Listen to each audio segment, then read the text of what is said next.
다 같이 기도하겠습니다. 좋으신 우리 아버지, 우리에게 2014년 새해를 허락해 주셔서 감사합니다. 우리가 다시 올 한 해 동안 또 살 수 있도록 기회를 주셔서 감사합니다. 그냥 살지 않고 우리 안에 들어와 계신 아버지의 성령과 아버지 성령이 주시는 그 말씀 예수와 함께 1년을 살아가게 해주셔서 감사합니다. 아버지, 올 1년 동안 아버지께서 아버지의 성령과 아버지의 말씀으로 우리의 속사람을 계속 구속하시고 치료해 주시고 회복하시고 우리를 재건축하실 것을 인해 감사를 드립니다.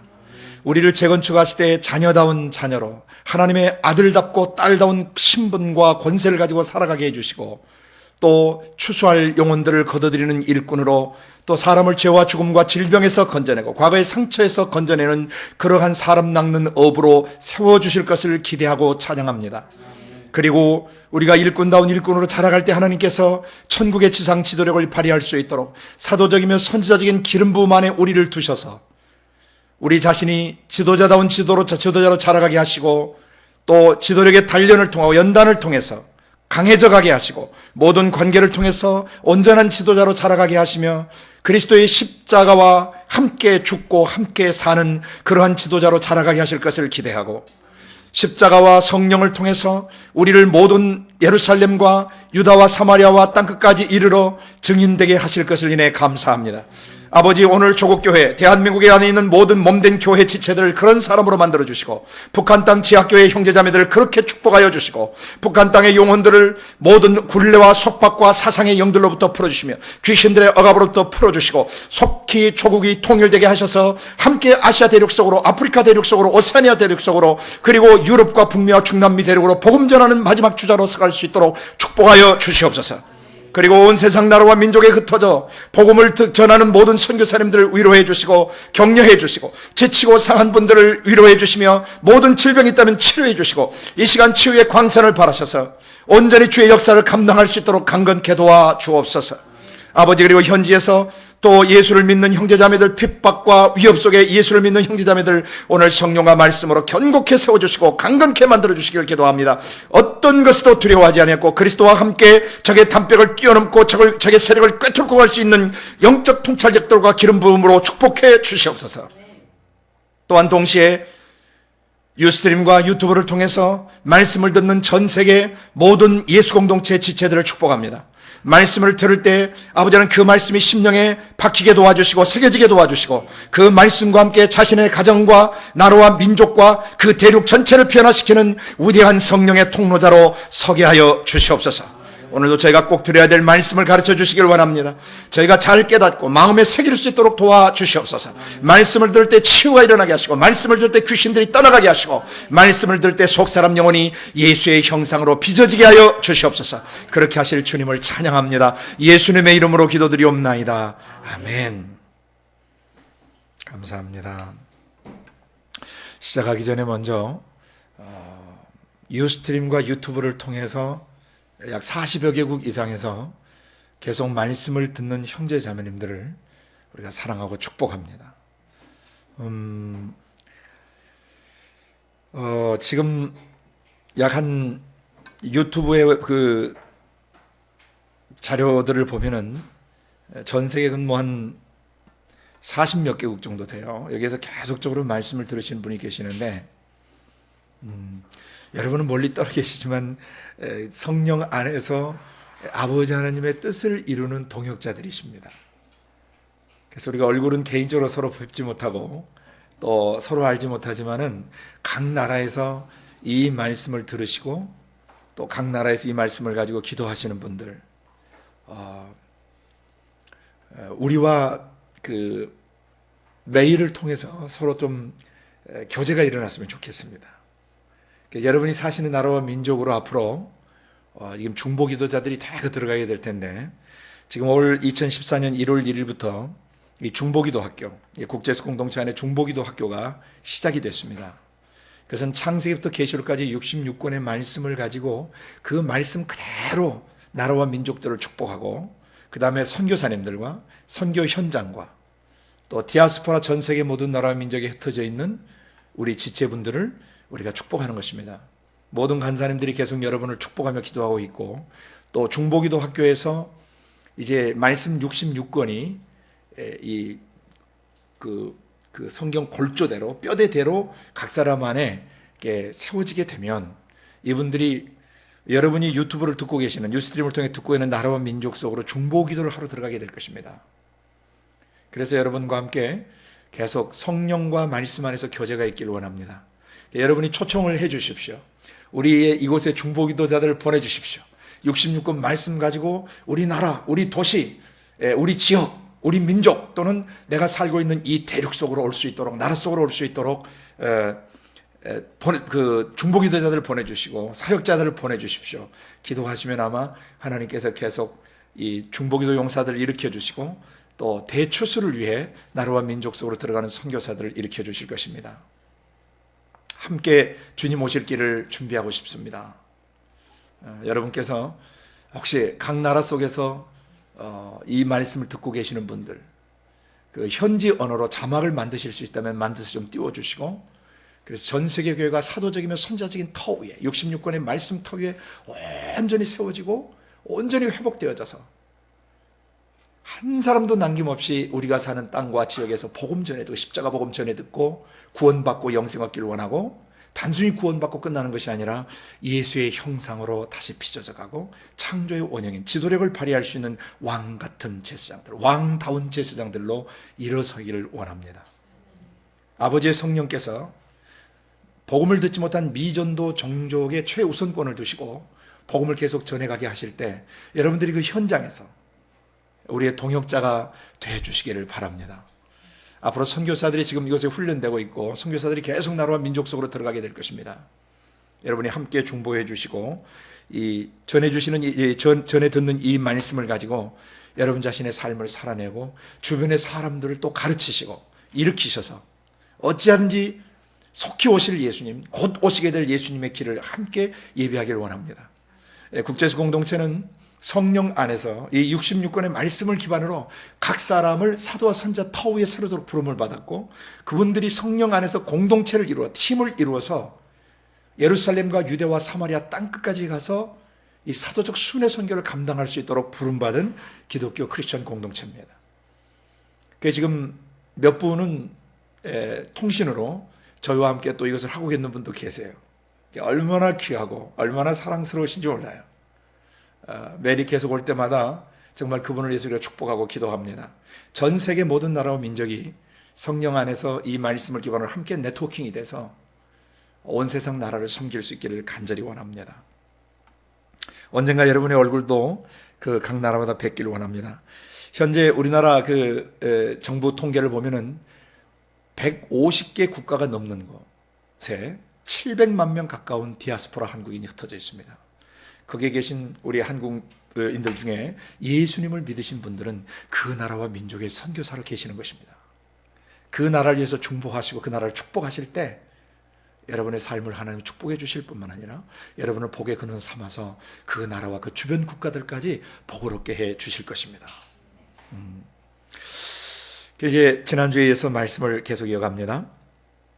저희는 이 직임이라는 저기를 떠서 지금 오늘이 5번째 들어가는 거죠. 55번째 직임인데 그건 1년이 넘었습니다. 직임 강의가. 근데 앞으로 우리가 이 직임 강의 하나하나에 어떤 내용인가를 요약해서 올려드릴 겁니다. 근데 지금은 이 강의 내용이 누구를 위해서 진행되고 있냐면 사역자들을 위해서 진행되고 있는 것입니다.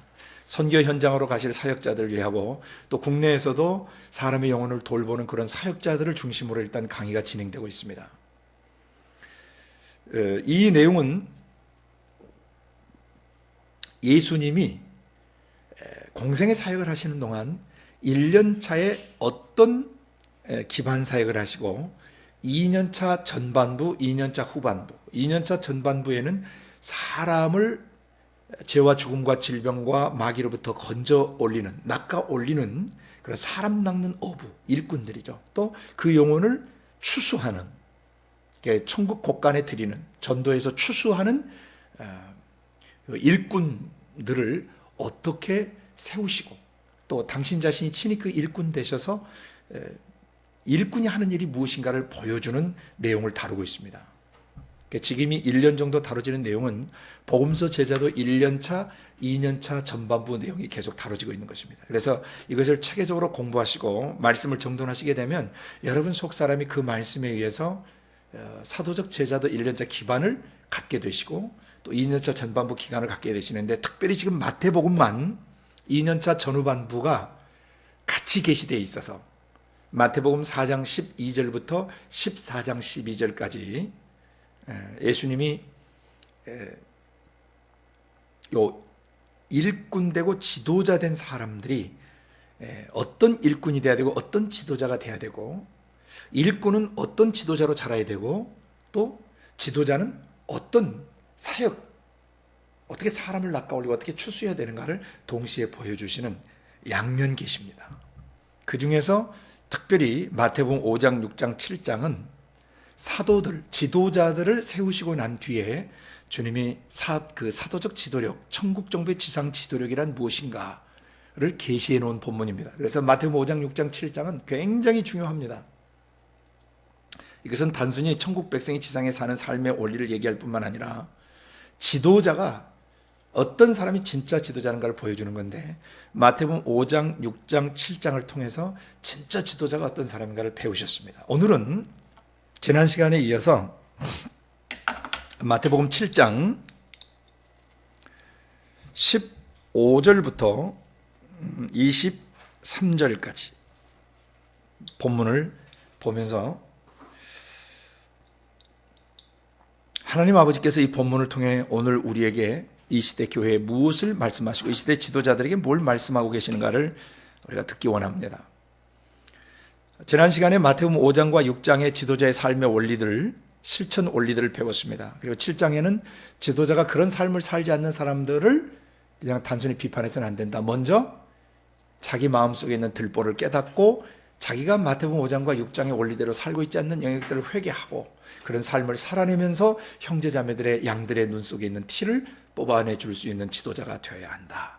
자, 근데 지도자가 이런 사역을 할 때 그 지도자의 그런 삶을 살아내면서 그런 거룩한 것들, 또 지도자가 삶을 고난을 통해서 깨달았던 진조와 같은 진리들을 전해줄 때 그런 말씀을 듣고도 그걸 말씀을 저버리는 자, 희소가치를 느끼지 못하는 자들은 뭐라고 표현하셨어요?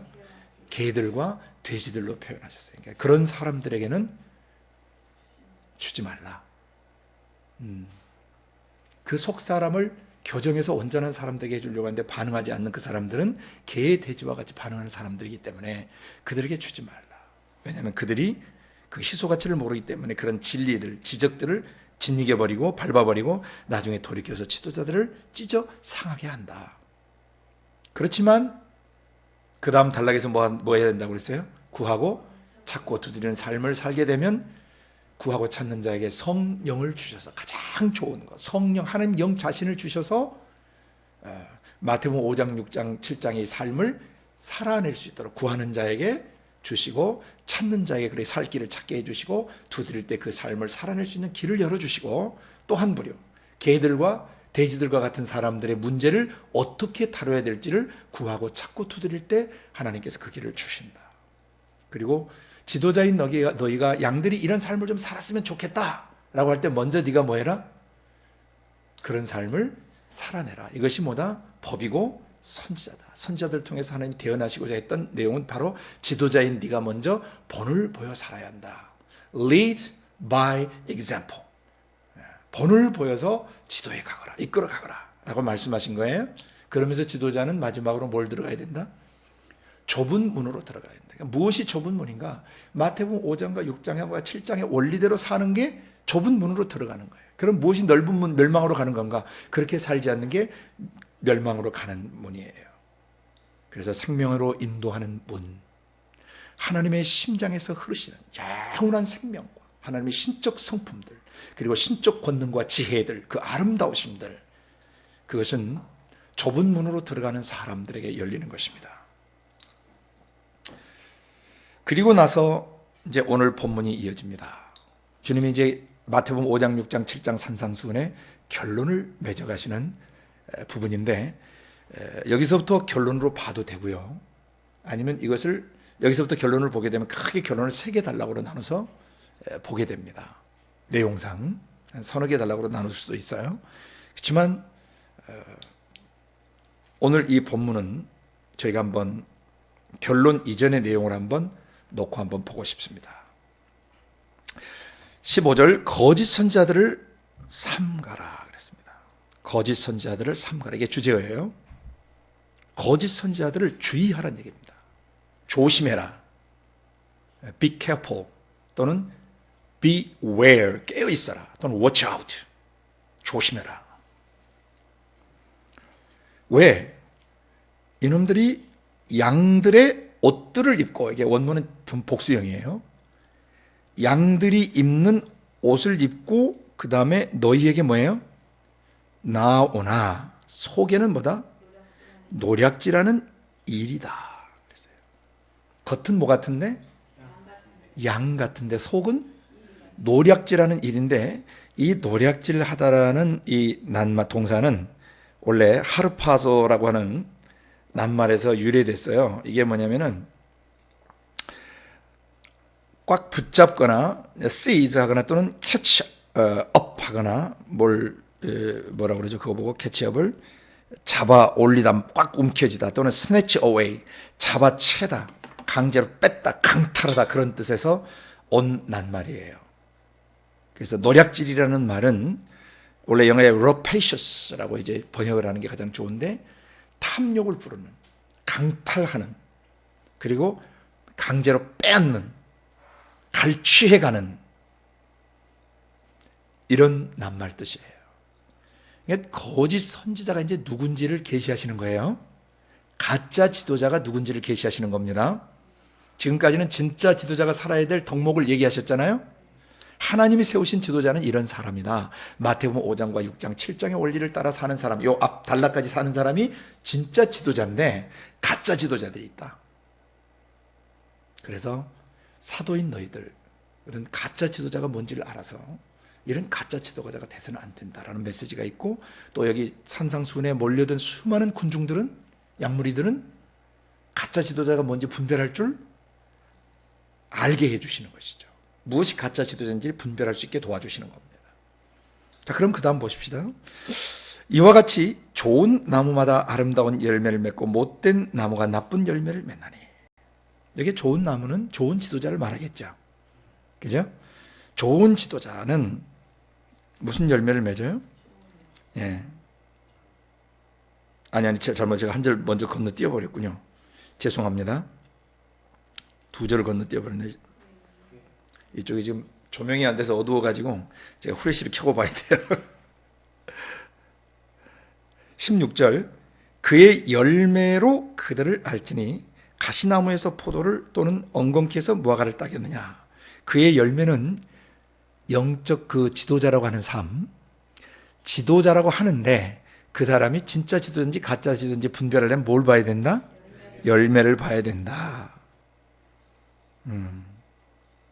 그래서 가시나무에서 포도 딸 수 없고 엉겅퀴에서 무화과를 딸 수 없다라고 말씀하셨죠.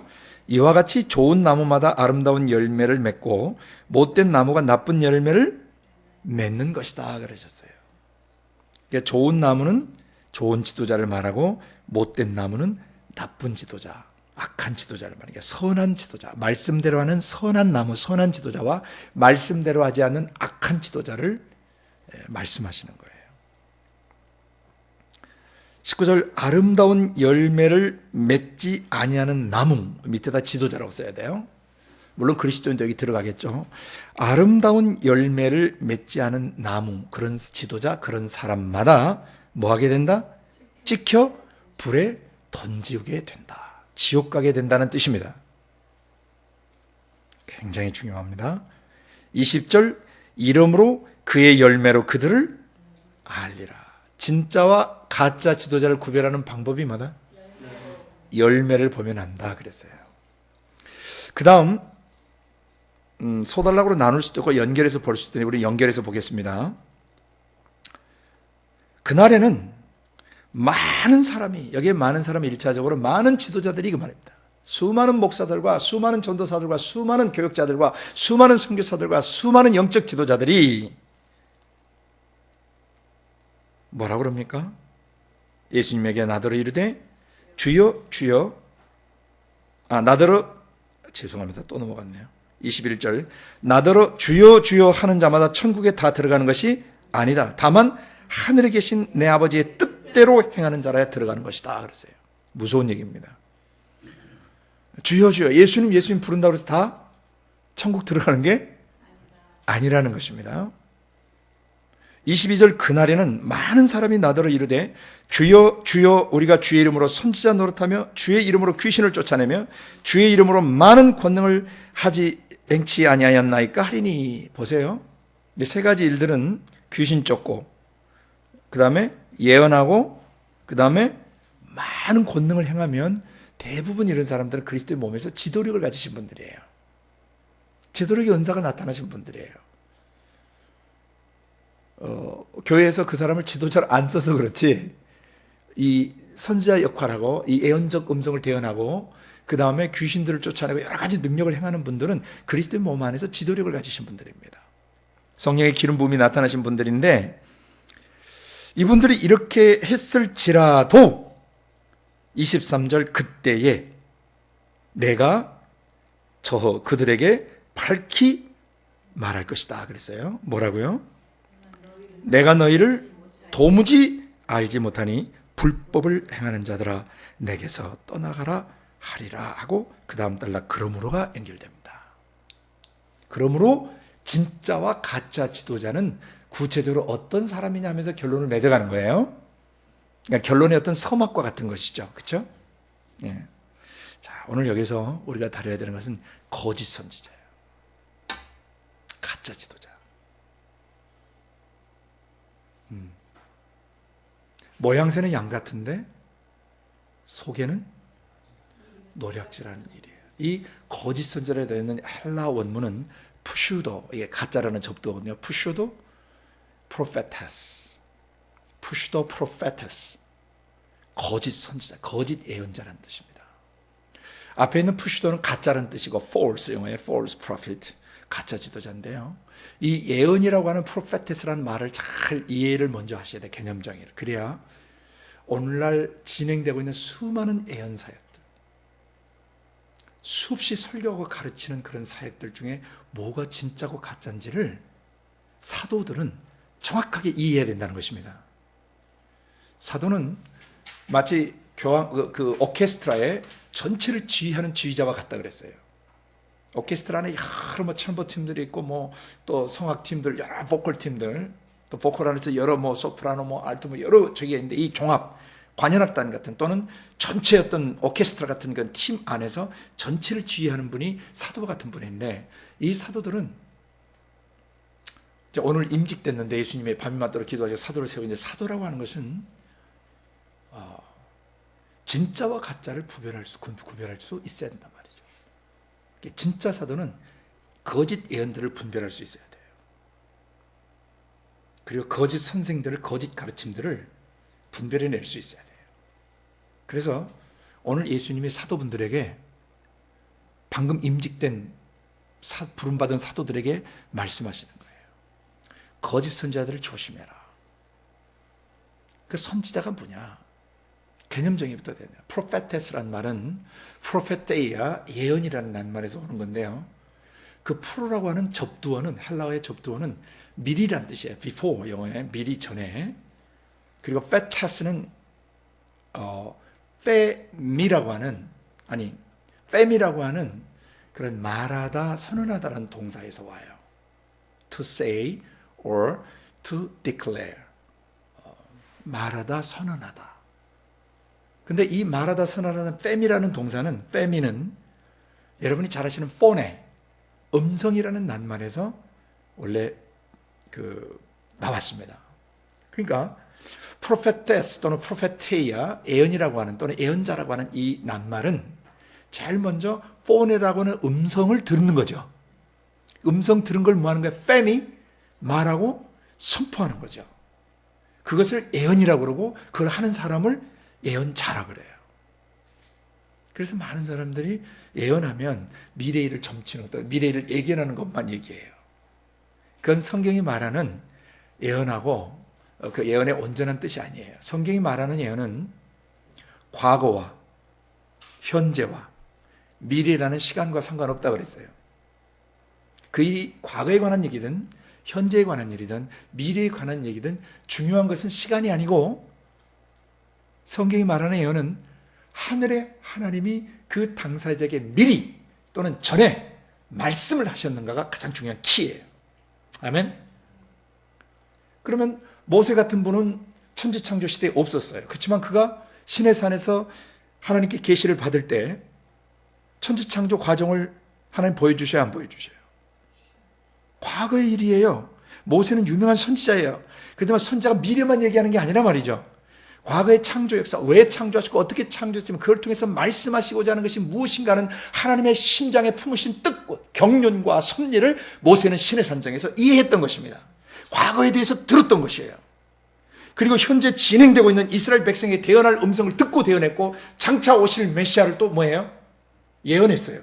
그래서 성경이 말하는 예언이라고 하는 것은 그것이 과거 일이냐 현재 일이냐 미래 일이냐는 시간에 매여 있는 것이 아니고, 그것을 미리 하나님께로부터 들은 것이냐, 과거에 대하여 현재에 대한 미래에 대하여 하나님께서 들은 그것을 말하는 것을 예언이라고 그래요. 예언자는 뭐냐?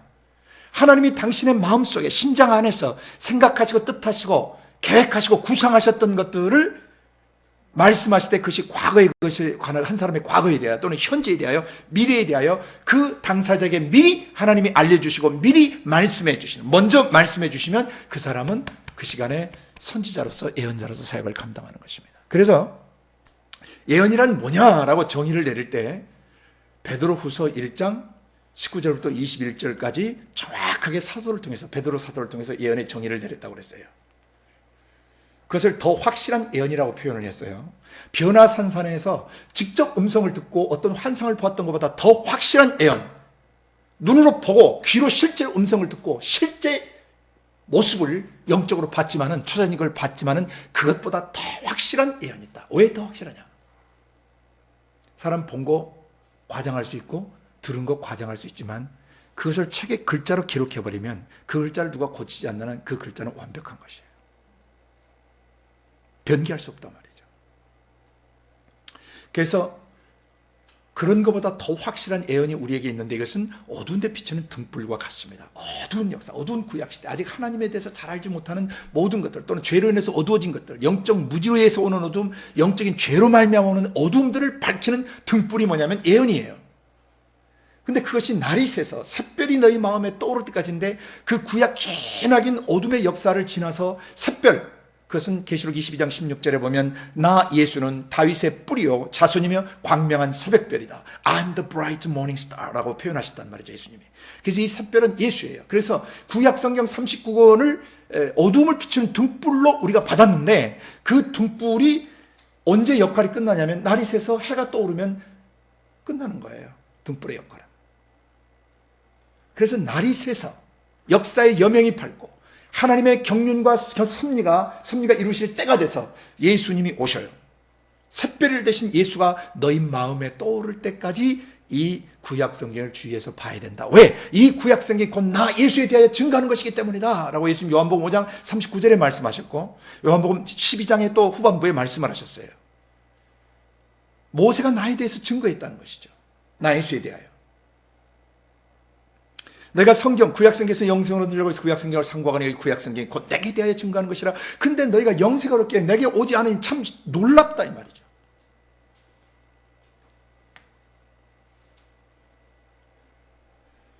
예수님 자신이 아버지 품속에 계시는 하나님의 말씀이세요. 아버지 말씀이, 하나님의 말씀이 형체를 입고 나타나신 분이 예수예요. 그러니까 예수, 그 말씀, 아버지 그 말씀 외에는 우리를 구원할 자가 없어요. 그 말씀 예수가 이제 날이 새어 떠오르는 샛별이란 말이죠. 그러니까 구약 성경을 해석하려면 반드시 그 말씀 예수를 기준으로, 신약 성경을 기준으로 구약을 해석해야 되는 것이에요. 그러면서 베드로 사도가 그 다음에 20절에 뭐라고 언급합니까? 먼저 알 것은, 여러분이 먼저 아셔야 되거든요. 경의 모든 예언은 사사로이 풀면 안 됩니다. 개인적으로 해석하시면 안 됩니다. 인본주의적으로 사람의 생각을 섞어서 물섞은 포도주처럼 설교를 혼합시키거나 사람의 생각을 섞으시면 안 됩니다. 이체치체 뒤지고 이 학자 저 학자 뒤지고 이 사람이 예언으로 받은 거 이 사람이 계시로 받은 거 사람 것을 모아서 하나님의 음성을 대언하시면 안 됩니다. 먼저 알 것은 경의 모든 예언은 사사로이 풀면 안 됩니다. 성경 자체가 예언이에요. 경의 모든 예언 사사로이 풀면 안 됩니다. 그랬어요. 왜냐하면 이 성경에 기록된 이 예언의 말씀, 모든 이 예언의 말씀은, 예언은 언제든지 사람의 뜻으로 낸 것이 아니고 오직 하나님의 성령으로부터 감동을 받은 분들이 하나님께 받아서, 다운받아서, 하나님 생각, 하나님 감정, 하나님의 의지를 다운받아서 말한 것이기 때문입니다. 예언이 뭐냐? 오직 내주에 계시는 성령님, 그 아버지의 영을 통해서 뭐 한 거예요? 마음으로 받아서 대언한 것들이 원래 성경에 기록된 예언들이에요. 그러니까 기록된 말씀책 자체가 절대적 예언의 기준이라는 것입니다. 이것을 계시록 10장 11절 마지막에는, 그 10장 후반부에는 이 작은 책을 갖다 먹고 많은 백성과 나라와 방언과 임금들에게 다시 예언해야 된다고 말씀하셨어요. 그렇죠? 그래서 예언의 정의, 그것은 반드시 기록된 성경 말씀이어야 되고, 그 다음에 성령님이 그 말씀을 뭐 하셔야 돼요? 조명해 주셔야 돼요. 그래야 진짜 예언이 나와요. 그래서 또 다른 예언의 측면은 디모데후서 3장 15, 16절 이하에 모든 성경은 하나님의 감동으로 됐습니다 할 때 그 감동이 아니고 헬라 원문은 theopneustos, 그래서 영어로 번역하면 God breathed, 우리말로 번역하면 하나님이 숨을 내쉬셔서 된 것이다. 그 말할 때 숨결이 함께 나오는 것처럼 그 말씀이 나오실 때 이 숨결 대신 성령께서 성경을 기록해 하셨는데, 이 예언의 특징은 교훈과 책망과 바르게 함과 의로 교육하는 것이다라고 신약 성경의 정의를 두 군데 내려주신 거예요. 예언은 기록된 말씀책이다. 그 다음에 이 예언은 반드시 무슨 역할을 한다? 우리에게 영적인 것들을 가르쳐요. 하나님의 마음에 있는 계획과 뜻을 가르쳐요. 그리고 가르쳐서 그대로 살지 않으면 뭐예요? 책망하고 꾸짖고 야단치세요, 이 말씀이. 그리고 야단만 치신 게 아니라 틀린 부분을 뭐예요? 교정해줘요. 바르게 해요. 바르게 하면 correction, correcting, 바르게 교정해 주는 거예요. 이렇게 생각하고 이렇게 느끼고 이렇게 행동하며 살아야 돼 라고 말씀이 예언 역할을 하신다는 겁니다. 예언은 하나님께 미리 들은 것을 선지자들이 여기다 기록한 거예요. 사도들이 기록한 거예요. 이 예언의 말씀이에요. 그리고 또 하나 뭐예요? 그냥 바르게 해놓고 냅둔 것이 아니라 그 바른 삶을 계속 살 수 있도록, 의롭게 살 수 있도록 교육하는데, 교육이 아니고 원래는 트레이닝이라고 그랬어요. 훈련하는 거예요. 죄 없이 올바른 것을 의라고 그래요. 그러니까 생각, 감정, 의지 속에 마귀적 지정의와 뒤섞이지 않고 성령으로부터는 인격, 성령의 지정의와 한편되어서 죄 없이 올바로 살 수 있도록 도와주는 것이 예언이다, 이 말입니다. 그래서 예언의 기능 안에는 신약 성경에 보면 교보는 기록된 66권의 말씀이고, 그 예언의 기능, 예언의 역할은 뭐냐면은 교훈과 책망과 바르게 함과 의로 교육해. 이걸 다시 고린도 전서 14장 3절에서 예언은 덕을 세우며 권면하며 안위하는 것이다. 그래서 신약 성경에는 이 세 가지 성구만 제대로 인식하시면 이게 진짜 예언자인지 가짜 예언자인지를 구별하도록 예수님 조치를 취해 놓으신 거예요. 그다음 구약 성경에서 결정적인 것은 예레미야 1장 10절 이하라고 그랬죠.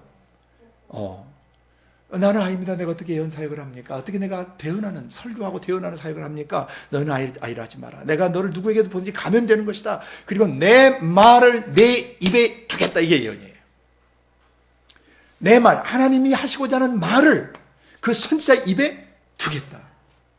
그래서 네가 말을 하게 되면 이게 진짜 예언일 때는, 진짜 하나님의 성령으로부터 오는 예언일 때는 이런 특징을 갖고 있다라고 어린 예레미야에게 가르쳐 주신 것입니다. 그 특징이 뭐냐? 내가 너를 열방 만국 모든 나라들과 그 민족들 너를 위해 너를 세워서 나의 심장을 대언케 할 때, 내가 하고 싶은 말을 대언케 할 때는 이것이 나로부터 온 예언이라면 반드시 뭐가 일어난다? 뽑히는 역사가 일어난다. 뭐가 뽑혀요? 생각, 감정, 의지 속에 마귀놈이 심어놓고 마귀놈이 집어넣었던 가라지들이 뭐예요? 뿌리쳐 뽑히는 것입니다. 어둠의 기억들, 상처들이 뽑히는 것입니다. 분노가 뽑히고 미움이 뽑히고 음란이 뽑히고 절망이 뽑히고 우울증이 뽑히고 질병들이 뽑혀 나가는 것입니다. 업루팅 되는 거예요. 그게 예언의 기능이에요. 그 다음에 뽑으면 파괴돼요. 그때 파괴되다는 원래 tear down이에요. 영어에 허물어져 내리는 거예요.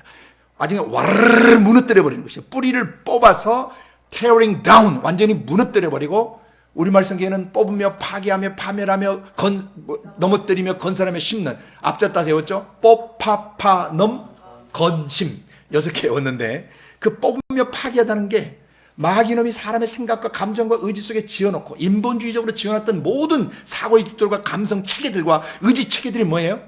예언의 말씀이 들어오는 순간 뽑힐 뿐만 아니라 와르르 무너져 버린단 말이죠. 헐려버린단 말입니다. 그럼 헐려버리면 잔재가 남잖아요. 그 잔재가 남으면 어떻게 했냐면 뽑으며 파괴하며 파멸해요. 디스트로잉 시켜버려요. 산산조각을 내버려요. 완전 잔멸해버려요. 다시 일어설 수 없도록, 그 생각, 그 감정, 그 의지가 나를 지배할 수 없도록 완전히 깨트리고 박살을 내버리는 것이죠. 과거의 아픈 기억들, 아픈 상처들, 묶여있던 사람들, 그리고 자기를 고통스러워 했던 사건과 기억들이 다시는 그 속사람의 살아올라서 그를 지배할 수 없도록 파멸시켜버린다는 말입니다. 그리고 나서 뽀파판 할 때 넘어뜨린다는 것은 영어의 그 overthrow로 번역을 했는데, overthrow는 멀리 던지다 뜻도 있지만 어떤 보좌나 어떤 자리에서 끌어내리는 뜻도 있어요. 그러니까 그 자리에서 뭐 해버리는 거예요? 없애버리는 것이죠. 뽑고 파괴하고 파멸하는데 넘어뜨려서 넘어진 그 잔재들을 박살을 내버리고 잔멸해버리고 진멸해버리고 그 남은 저기를 갖다가 걷어 치워버리고, 그 다음 두 가지 건설적인 일을 해요. 그 사람 안에 건설을 해요. 무엇이? 예언이. 예언의 말씀이 사람의 지성과 감성 속에 들어와서 창세기부터 계시록까지 66권의 이 예언의 말씀을 정확하게 골조 틀을 싸서 사람의 영혼을 견고하게 세워가는데, 이 속사람 영혼이 66권의 말씀의 기반과 골조 위에 정확하게 서게 되면 성령은 기록된 말씀을 통해서 그 영혼의 벽돌을 쌓아주시고 수를 놓아주시는데, 이것이 66권이 전체가 뭐가 같냐면은 이 퍼즐 조각 같은 건데, 66개 퍼즐 조각이 다 맞춰지면 예수라는 그림이 나온단 말이죠. 아버지 하나님의 형상과 모양이 나와요. 아버지의 눈물도 나오고 아버지의 눈빛, 사랑, 애정, 긍휼히 여기는 마음, 분노하시는 모습들, 그 다음에 움직이시는 모습들, 움직이는 그런 퍼즐 조각과 같은 그런 예수의 형상이 나와요. 그래서 그 66권으로 건설을 해야 돼. 사람 무엇이 건설을 합니까? 진짜 예언은 사람 기분 좋게 하고 끝나는 게 아니라 말입니다.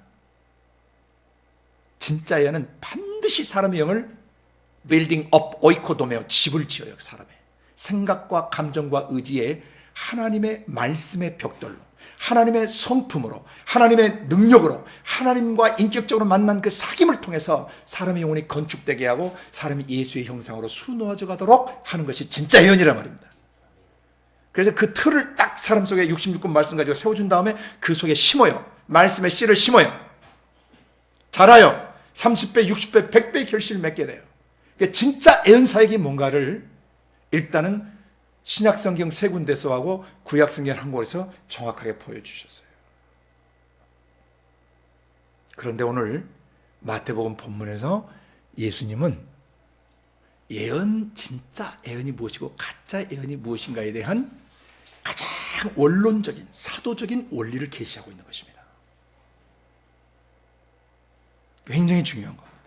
앞으로 진행되는 예언 사역들, 또 현대 역사 속에서 진행된 예언 사역들, 그 다음에 현재 지금 많은 은사주의 운동 안에서 진행되고 있는 예언 사역들을 정확하게 진단할 수 있는 기준이 있어요. 그게 오늘 본문이에요. 아멘? 그래서 잘 들으셔야 됩니다.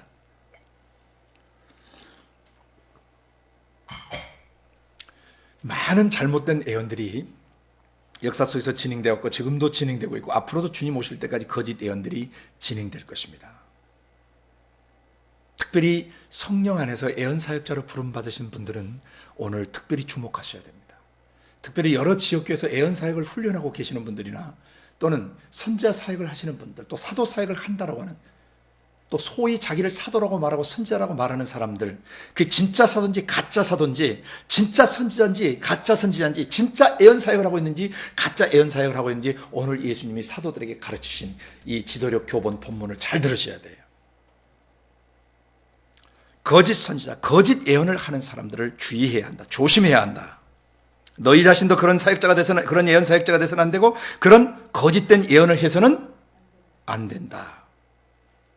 이 거짓 선지자들의 특징은 겉으로 보면 양 같아요. 근데 속에는 노략질이에요. 뭘 노략질할까요? 낚고 챈다고 그랬죠. 잡아챈다고 그랬죠. 누구한테는? 자기께로. 남을 뺏어와요. 그러면 사람의 뭘 뺏어올까? 문맥을 따라 묵상하셔야 돼요. 뭘 노략질할까? 뭘 낚고 채워 스네칭 어웨이 할까? 뭘 캐칭 업 해버릴까? 뭘 꽉 붙잡을까? 이 노략질하는 이들은 성도들의 영혼을 강탈하는 것이죠.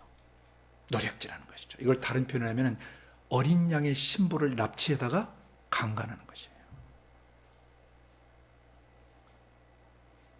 수많은 사역자들이, 수많은 영적 지도자들이 그리스도의 신부인 그 거룩한 신부들을 예수님이 핏값으로 거룩하게 만들어놨는데 그 신부들을 데려다가 장난치든지, 그 신부들의 돈을 뺐든지, 신부들의 시간을 뺐든지, 신부들의 몸을 뺐든지, 이런 짓을 하는 이리 같은 놈들이 있다는 것이죠. 양들을 속이고, 양들을 조종하고, 양들을 이용하고, 교인들을 이용하고, 교인들을 헌금하게 만들고, 헌금을 갈취하고, 교인들을 조종해서 자기 사람 만드는 자들은 전부 어린 양의 신부, 한 그리스도의 신부를 납치에다가 뭐 하는 놈들이에요? 강간하는 놈들이에요. 주님이 저 아래서 가만두지 않으시겠다 그랬죠. 불법을 행하는 놈들에 대해서 예수님이 가만두지 않겠다고 경고하신 거예요. 지도자들 향한 1차적 지도자들 향한 경고입니다.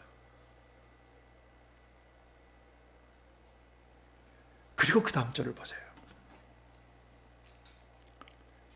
그들의 열매로 그들을 안다 그래서 그들이 누구죠? 앞에 나오는 거짓 선지자예요.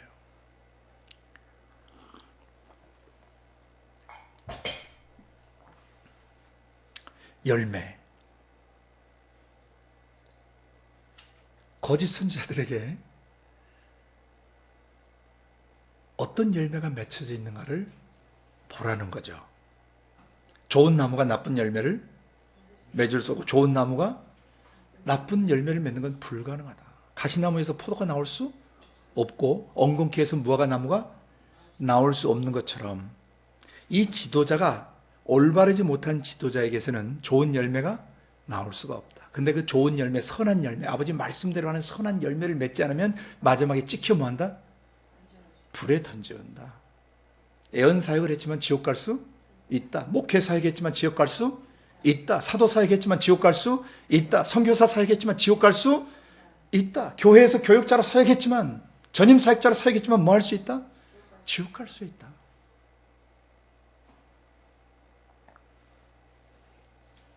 심지어는 그 다음에 이들이 무슨 사역도 해요? 선지자 노릇, 애언 사역도 하고, 귀신도 쫓고, 권능, 많은 기적들과 권능을 행해요. 막 이빨도 변하게 하고, 금이빨로 변하게 하고, 감사한 일이에요. 하나님의 어떤 치유해서 사람이 회복되고, 하나님의 그 신적 임재를 경험시켜서, 그 신적 체험, 하나님의 임재 체험을 해서 그가 하나님께로 더 깊이 나오고 하나님을 더 사랑하게 할 수 있다면 그 표적과 기사는 아름다운 거예요. 그러나 그것만을 쫓아간다면 그는 하나님하고 관계없는 기복신앙에 불과한 종교인이죠. 자, 그래서 오늘 중요한 낱말이면 열매인데요. 이 열매는 이미 계시됐어요, 안 됐어요? 자, 노략질하는 것과 열매라는 두 단어를 주목하셔야 돼요. 사람의 영혼에서 뭘 노략질하냐면은 마태복음 5장과 6장과 7장에 있는 내용을 노략질하는 거예요.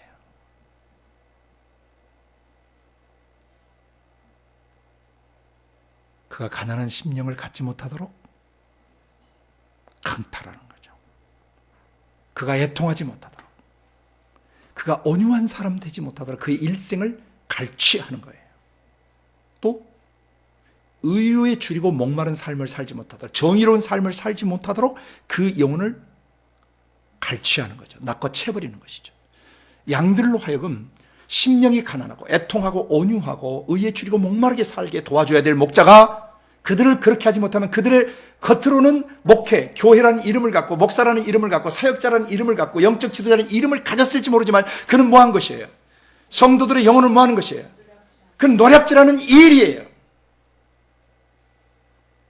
그리고 성도가 양들이 정말 사람의 영혼을 긍휼히 여기도록 도와주고 또 청결한 심령, 청결한 동기를 가지고 살면서 하나님 볼 수 있도록 도와줘야 되고 하나님 만날 수 있도록 도와줘야 되고 그 다음에 화평케 하는 사람 되게 도와줘야 되고 의로운 일을 행하다 핍박받을 때 기뻐하고 즐거워할 수 있도록 영적 지도자가 도와서 그가 소금 같고 빛 같은 삶을 살도록 양들을 양육해야 되는데 그 양들의 돈만 뺏어먹고 에스겔 34장에 고발하신 대로 하면은 양과 고기 가지고 네가 다 갖다 먹고 양들을 버려버렸다는 것이죠.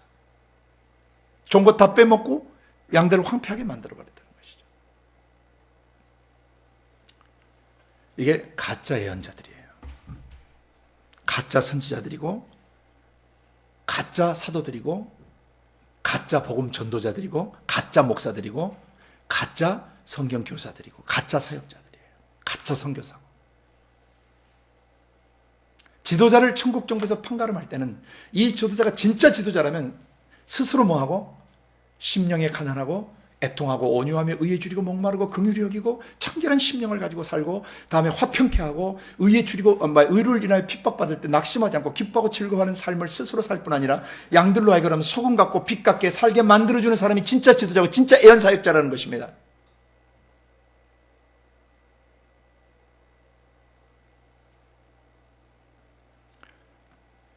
무엇을 노략질하는가?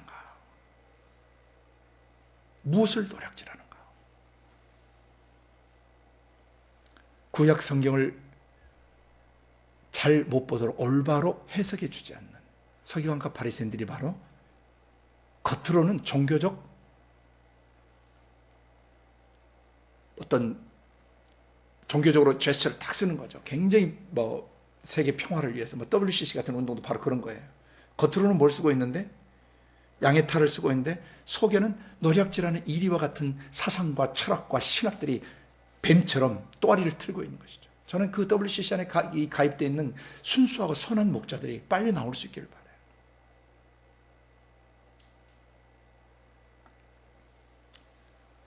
양의 탈을 쓰고 영혼들을 노략질하는 거예요. 뭐 하도록? 구약 성경을 잘못 해석해요. 성경을 잘못 가르쳐요. 자유주의 신학과 잘못된 편협한 세대주의 이론들과 신학들 교리를 가지고 사람의 영혼을 잘못된 종말론으로 끌고 가고 성도가 지상에서 통치사역을 해야 될 것을 다 죽여버리는 것이죠. 죽어 천국 가게 만들고 저 피안의 세계에 가서 천년 동안 왕노릇하는 그런 거짓된 교리를 가르친다는 것입니다. 그들이 바로 거짓 선지자들이에요. 거짓 선생들이에요. 거짓 목자들이에요. 사람들의 영혼을 노략질하는 이리들이란 말입니다. 성도들의 그 귀한 헌금을 갖다가 그런 사탄 운동을 하는 데 쓰게 만들고 말이죠.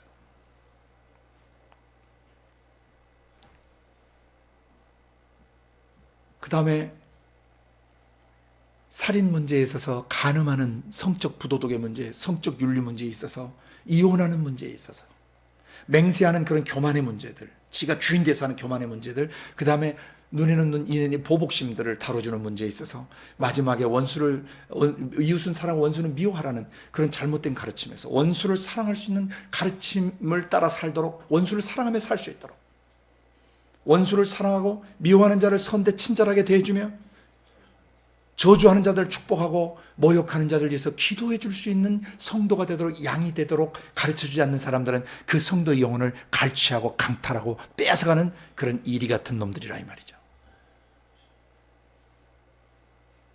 오늘날 전 세계 교회, 역사 속의 교회와 현재 교회와 주님이 재림하시는 순간까지 교회 안에 사역자라고 하고 지도자라고 하는 사람들 중에 우리는 이 기준을 가지고 명확하게 다시 살펴봐야 될 것입니다. 이 거짓 선생들, 거짓 선지자들, 거짓 지도자들을 조심하라. 그놈들한테 물리면, 그놈들한테 잡히면 영원히 몇 년간 어둠과 저주 속에 살다가 재산 탕진하고 관계 탕진하고 자기 영혼 짓이게 돼서 결국 영생을 잃어버리는 사람도 있죠. 이런 것이 교회라면, 이런 놈이 목사라면 내가 다시는 예수 안 믿겠다라고 떨어져 나간 그 사람, 차라리 연자 맷돌을 메고 그렇게 한 영혼을 실족시키면 연자 맷돌을 메고 바다 깊은 곳에 빠지는 것이 낫다고 할 정도로 하나님이 강력하게 경고하셨던 것이죠. 그리고 또 뭘 가르쳐야겠어요? 그가 자기 것을 가지며 구제하며 살며 깊은 영성 있는 기도를 하고 살며 또 금식하면서 흉하게 결박을 끊고 살아야 될 때 그렇게 살지 못하도록 하는 자는 다 이리들이에요. 양들을 노략질하는, 양들을 갈취해가는, 탈취해가는, 그리스도의 신부를 납치해가는 그런 악한 이리들이란 말이죠. 그리고 7장에 넘어가서 자기의 들보를 보고 다른 사람의 문제를 다루도록 도와줘야 되고, 또 개들이나 돼지 같은 인간이 되지 않도록 도와줘야 하고, 또 개들과 돼지 같은 자들에게 더 이상 거룩한 것과 진주를 주지 않도록 도와줘야 하고, 그리고 산상수훈적 삶을 살기 위하여 구하고 찾고 두드리며 성령의 도움을 받아서 자기 영으로 도 닦아서 그 삶을 살아내려고 하는 것이 아니라 성령과 그 말씀에 도움을 받아서, 지시를 받아서 그 구하고 찾고 두드리는 내용을 가지고 살아갈 수 있도록 도와줘야 돼요. 그리고 그를 하여금 남이 자기에게 행해주기 원하는 것을 원하기 전에 자기가 먼저 행하며 사는 지도자, 그런 그리스도인, 또 좁은 문으로 들어가도록 도와주는 그 사람이 진짜 지도자고 진짜 선지자들이에요.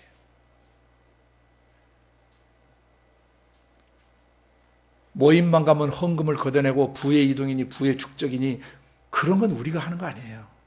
하나님의 성령께서 필요하고 하나님의 뜻에 맞고 하나님의 마음에 합하면 하나님의 필요한 재정을 언제든지 풀어놓으셔요. 그러나 사람의 마음 중심이 정결하지 않고 깨끗하지 않고 순결하지 않고 그러면 하나님 그 재정을 흘러보내실 수 없어요. 그럼에도 불구하고 재정이 흘러간다면 그 마귀가 지원하는 것입니다. 거짓 선지자들을 조심해야 합니다. 이 거짓 선지자냐 아니냐를 판가름한 기준은 아까 말씀드린 대로 신약성경 3군데와 구약성경 1군데를 제가 일러드렸어요. 근데 그 모든 것의 결론, 그 모든 것의 교본, 그 기준이 뭐냐면 산상수훈이 바로 거짓 선지자인지 아닌지를 가르는 기준이에요. 애언사역을 해요. 근데 심령이 가난하지 않아요. 자, 열매가 나왔잖아요. 열매? 무슨 열매일까요? 5장과 6장과 7장을 따라 사는 것이 없어. 그 사람한테. 그 사람 가짜예요. 유명한 선지자라고 하고 예언 능력이 굉장히 뛰어나고, 어떤 미친 선지자들은 돈 받아먹고 예언해 주는 놈들이 있어요.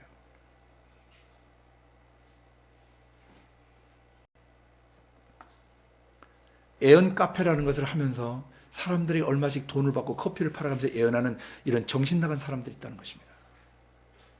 그건 마귀 앞잡이들입니다. 진짜 예언은요, 아까 서두에 모두에 말씀드렸던 그 내용을 가져야 그게 진짜 예언이에요. 그리고 그 예언이 진짜인지 가짜인지 분별하려면 그 리트머스, 영적 리트머스 시험을 하는 리트머스 시험지가 뭐냐면은 바로 산상수훈 5장, 6장과 7장이에요. 마태복음.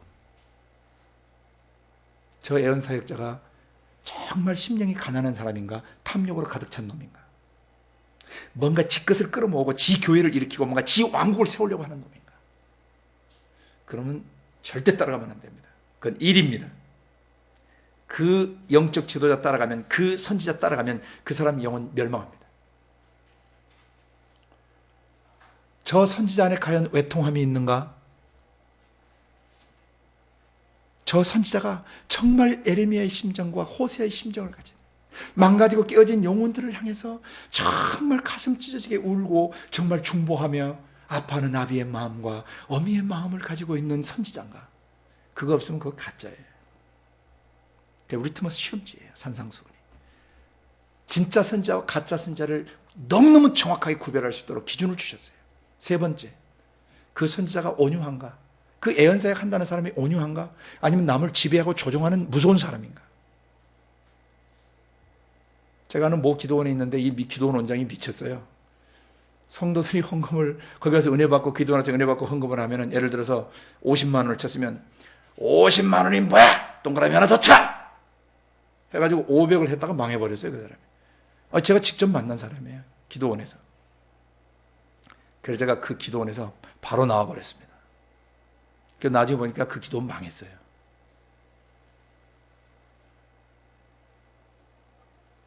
사람을 조종하고 지배하고 장악하는, 어린 양의 신부를 갈취하고 강탈하는 이런 자들은 절대 하나님이 세우신 지도자가 아닙니다. 그건 이리들이에요. 늑대 같은 놈들이에요. 절대 따라가면 안 됩니다. 그 다음에 온유한 다음에 이 선지자가 정의롭게 살려고 하는, 의에 줄이고 목마른 사람인가? 정말 정의롭게 사역하고 순결하게 사역하고 편법 쓰지 않고 하나님의 성령이 말씀하신 그대로 살려고 하는 정의로운 선지자인가? 아니면 나쁜 놈도 좋은 놈도 그냥 거짓 예언해주고 좋은 예언해주고 돈 받아먹는 놈인가? 문제가 있는데, 그 사람의 생각, 감정, 의지 속에 상처와 아픔과 문제가 있는데 잘 될 거야, 잘 될 거야. 이것은 거짓 선지자예요. 성령은 우리 안에 오시면 맨 먼저 죄에 대하여, 의에 대하여, 심판에 대하여 세상을 책망하시게 돼 있어요. 진짜 성령이 하시는 예언사역은 이 사람을 축복하실 때 진짜 축복이 뭐냐면은 네 생각 속에, 네 감정 속에, 의지 속에 배어있는 죄의 독소들과 상처들을 먼저 보게 하시고, 선지자가 그 문제를 진단하고, 그 문제를 진단할 뿐만 아니라 그 문제를 해결할 수 있는 길을 주고 치료해 줄 수 있는 능력을 가진 사람, 그 사람이 진짜 선지자예요. 문제가 있고, 부부관계에 문제가 있고, 자식의 문제가 있고, 집안에 문제가 있고, 인간관계에 문제 있고, 성품과 성향에 문제가 있는데도 와서 돈 내고 머리트 밀면 예언하는 그놈은 가짜 선지자란 말입니다. 불의한 선지자예요. 이것을 성경은 미친 선지자라고 불렀어요. 그게 바로 발람의 자식들이에요. 미친 선지자 발람을 따라가는, 발람의 영에 속한, 그건 귀신에게 속한 그런 거짓 선지자들이에요. 그 다음에 사람의 영혼을 긍휼히 여기는가를 보셔야 돼요. 그 선지자가 정말 사람을 긍휼히 여기는 사람인가? 매서운 사람인가? 칼 같은 사람인가? 냉철한 사람인가? 찬바람이 있는 사람인가? 뭔가 영빨은 있는데, 뭔가 능력을 받았다는데, 뭔가 말씀의 능력은 있다는데, 그 안에서 따뜻한 인간미와 하나님의 신적 인격성, divine humanity, 그것이 느껴지지 않고 긍휼히 여기지 않고 사람을 매몰차게 대하는 그 사람은 일단 의심하셔야 돼요. 가짜일 가능성이 많다. 거짓 선지자일 가능성이 많다. 그 다음에 마음이 청결해야 돼. 열매가 청결한 열매. 사람이 동기가 아주 순수해. 부자가 오든 가난한 사람이 오든. 옛날에 그 텔레비전에서 허준의 그 동의보 허준 선생님 한참 그 나왔잖아요. 아주 10여 년 전에. 그때 제가 선교에서 한국에 오면 그 간혹가다 그런 드라마들이 이렇게 보여지곤 했었어요. 이건 제가 본 건 아니고 나 아는 목사님이 얘기를 해주셔서 제가 들었어요. 허준 선생이 다 이제 명의로 소문이 나니까 권세 있는 사람들이 막 새치기를 하고 편법을 써서 들어오고 막 좀 더 잘 받아라 이렇게 이제 들어오는 문제가 있었나 봐요. 그때 허준 선생이 이런 얘기를 해요.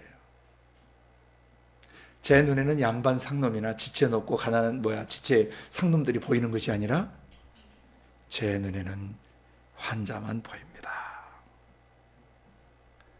제가 볼 때 아주 명언이었어요. 영적 지도자가 사역할 때는 그 사람의 사회적 지위나 그의 재정 유무나 그가 사회적으로 어떤 사람인가 그런 거 보지 않습니다. 그가 부자든 가난하든 배웠건 못 배웠건 남자건 여자건 어리건 노인이건 간에 어디만 봐야 돼요? 영혼의 상태만 봐야 돼요. 청결한 심령, 순수한 동기로 사람을 대하고, 그렇게 예수가 했는데 아무도 자기한테 그 영적 지도자 자기한테 도와주지 않아. 그러나 다른 데서 도움 주신다고요. 그들한테 돈 받고 그들한테 뭔가 조건을 요구하는 그런 놈들은 다 가짜들이에요. 그건 발람의 자식들이에요. 미친놈들이란 말이죠. 애언사역하면서 꼭 돈 받아내고 차비 챙기고 이런 거 챙기는 놈들은 거의 다 거짓 선지자 부류에 속하시다고 생각하면 돼요. 예수님은 한 번도 돈 뜯어내지 않으셨고 순수치 못한 동기로, 청결치 못한 동기로 사람 대하지 않으셨습니다.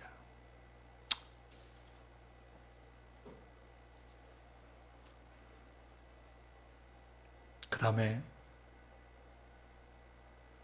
사람들을 평화롭게 하는 선지자가를 보셔야 돼요. 그 선지자가 사람들을 화평케 하는가를 보셔야 돼요. 열매예요, 그게. 그 다음에 그 선지자가 의로운 일을 행하다 욕을 먹고 핍박을 받을 때 에이씨 하고 걷어치우고 막 다 엎어버리고 그냥 내가 누구조차고 일을 해, 이런 식으로 가는 그런 수준 낮은 지도자인가, 아니면 묵묵히 하나님의 성령을 좇아서 그리스도의 고난의 발자취를 따라서 기뻐하고 감사하고 즐거워하면서 가는 선지자인가? 그는 소금인가? 그는 빛을 발하는 선지자인가? 8가지 성품의 맛을 가지고 있고 그 빛을 발하는 선지자인가를 보셔야 돼요. 그것이 없으면 그건 가짜 선지자예요. 그 다음에 성경 해석에 문제가 있는 선지자들은 가짜입니다. 왜? 성경 자체가 예언인데 그 성경 해석에 문제가 있어요. 문맥의 흐름도 볼 줄 몰라요. 하나님이 문맥을 통해서 말씀하시는데 성경 문맥을 통해서 보는 눈이 안 길러져 있어요. 그 사람은 가짜 예언자일 가능성이 많아요. 하나님이 세우신 지도자는, 하나님이 세우신 선지자는 반드시 말씀에 대한 탁월성을 갖고 있어요. 왜? 예언사역은 하나님이 말하시는 것을 뭐 하는 거예요? 대언하는 거예요. 근데 예언사역자가 성경책을 하나, 창세기를 하나 주고 출애굽기를 주고 이게 무슨 뜻입니까? 물었더니 버벅대고 있다. 그러면 한참 그 사람은 예언사역 훈련 받고 나가요. 지금 한간에서 수많은 교회, 일부 교회들이겠죠. 북미나 한국이나 또 은사사역을 하는 분들 중에서 정말 신실한 선지자들을 저는 존경하고 사랑합니다. 성령께서 그때그때 예언사역을 하게 하시고 사람들을 격려하고 권고케 하시는 예언사역이 있습니다. 그런데 주의해야 될 게 하나 있어요. 방언 통변을 훈련시키거나 예언을 막 훈련시키는 사람들이 있어요. 진짜 예언을 훈련시키려면 어떻게 해야 되냐면 성경 본문을 정확하게 들을 수 있도록 훈련시켜야 돼요. 성경 본문을 창세기, 출애굽기, 레위기, 민수기에서 담겨있는 아버지 음성을 정확하게 문맥 따라 귀납적으로 듣고 아버지께서 이런 성품을 갖고 계시고 아버지는 이렇게 일하시는 분이라고 하는 그 기초 훈련이 없이 그냥 뭘 그렇게 띄워놓고 성령이 뭘 보여주시고 뭘 생각나게 하시는가 보라, 생각나는 데 한번 말해보라, 예언하라, 굉장히 위험한 것입니다. 이런 예언 사역을 하시는 모든 분들에게 주님 사랑으로 권고합니다. 그걸 스톱하십시오. 권고합니다. 스톱하십시오. 그리고 성경으로 돌아가십시오. 예언의 교본으로 돌아가십시오. 그리고 그 작은 책을, 예언의 책을 먹는 훈련을 먼저 본인도 하고 그 다음에 그 훈련을 시키십시오. 진짜 예언 사역을 훈련시키시려면 창세기, 출애굽기, 레위기, 민수기 66권의 말씀을 문맥 따라서 그 기록된 문자 안에 담겨있는 아버지의 내적 음성, 기록된 말씀을 통해 말씀 속에 담겨있는 그 음성, 그것을 정확하게 듣는 훈련을 시키는 게 가장 중요한 예언 훈련이라는 것입니다. 우리는 이 예언학교를 반드시 할 겁니다. 그러나 지금 은사주의에 사는 그런 예언학교를 우리는 절대 하지 않을 것입니다. 기록된 말씀을 정확하게 문맥 따라 듣고 나면, 보고 나면 음성이 들리게 돼 있어요. 그래서 66권에서 말씀하시는 패턴, 어떤 내용을 어떻게 다루시고 어떤 내용을 어떻게 명하시고 어떤 내용을 어떻게 치료하시고 회복하시는가를 정확하게 기록된 예언 말씀 책 자체에서 음성 듣는 훈련을 받고 나면 사람들을 볼 때 그의 생각, 감정, 의지가 어디서 무너져 있고 그를 어떻게 세워야 되는가는 진정한 뽑아파는 건심의 사역을 할 수 있어요. 뽑아주고 파괴시키고 파멸하고 넘어뜨리며 그를 건설하고 심을 수 있는 진정한 예언 사역. 교훈과 책망과 바르게 함과 의로 그 훈련받으며 살 수 있도록, 정의롭게 살 수 있도록, 의롭게 살 수 있도록 도와주는 진정한 예언 훈련을 할 수가 있는 것입니다. 혹시 이전에 이런 잘못된 예언 훈련 속에 들어가 있다거나 또는 그런 것을 예언이라고 착각하고 점치는 훈련을 받은 분들이 있다면 깊이 회개하셔야 합니다. 그 회개하지 않으면 그 귀신의 영들이 그의 생각, 감정, 의지 속에 배어들어서 그 사람을 계속적으로 그렇게 조종할 것입니다. 이것은 언제 고쳐지느냐? 기록된 말씀의 문맥 속, 기록된 예언의 말씀 책 속으로 들어가는 순간 그건 치유가 일어나고 회복이 되어지는 것입니다. 그래서 오늘 반절만 하고 마쳐야 되겠습니다. 그들의 열매로 그들을 알 수 있다. 거짓 선지자, 진짜 선지자, 진짜 목사, 가짜 목사, 진짜 선지자, 가짜 선지자, 진짜 사도와 가짜 사도를 구별하는 법. 마태복음 5장과 6장, 7장의 원리대로 사는가 안 사는가.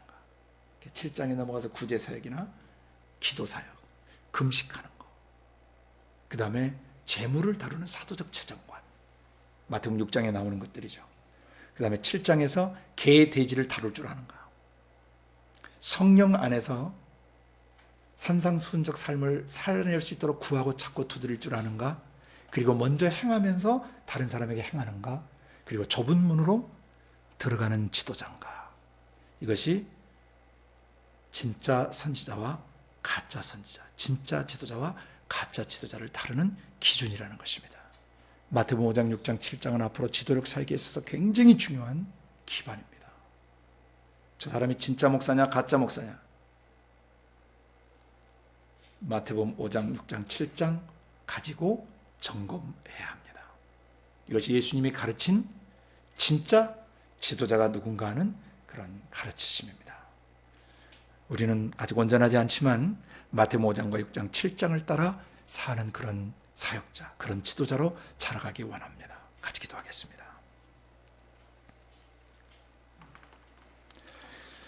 사랑하시는 아버지,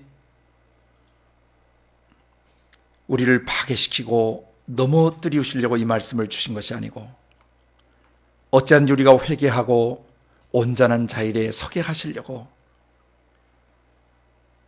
진짜 지도자가 무엇인지를 먼저 5장, 6장, 7장 전반부에 계시하시고 가짜 지도자, 가짜 선지자, 가짜 사도, 가짜 전도자, 가짜 목사, 가짜 교사, 가짜 사역자가 무엇인지를 정확히 분별할 수 있도록 산상수훈에 계시하시고 가르쳐 주셔서 감사합니다.